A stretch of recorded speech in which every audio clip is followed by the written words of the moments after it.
Járműkezelési vizsga a motor ellenőrzésével kezdődik. Biztonsági berendezéseket kell ellenőrizni. A sorrend az mindegy, hogy milyen sorrendben végezzük el az ellenőrzést.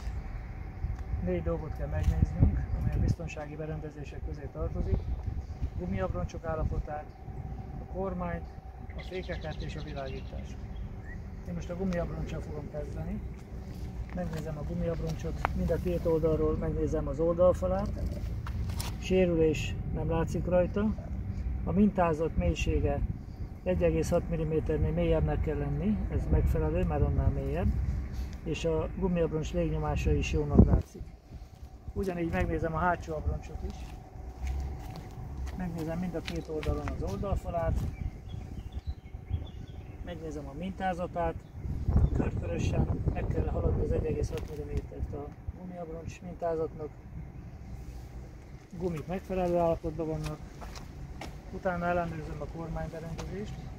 Megnézem a kormány mind a két oldalra, ütközésig elfordul, sehol nem szorul, nem akadozik. Kormánycsapágy nem kotyog, tehát a kormány is megfelelő. Aztán megnézem a fékeket. Ráülök a motorra. Megnézem az első fék jó. A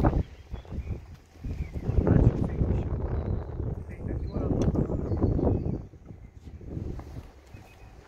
És a végén megnézem a világítást. De ezen a motoron a világítást akkor tudom ellenőrizni, hogyha beindítom a motort. Megnézem az első fékszórót.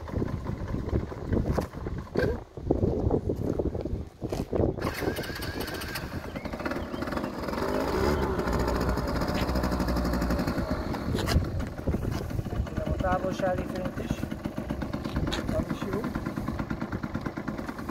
Megnézem a hátsó helyzetjelző lámpáját, az is jó.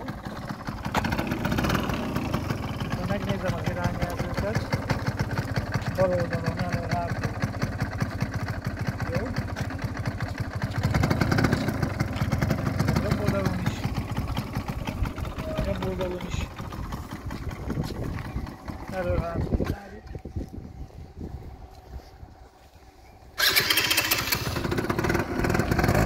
Megnézem még a féklámpákat. Az első fékarra világít, hátsó fékarra is világít. Tehát a motornak a biztonsági berendezései megfelelőek.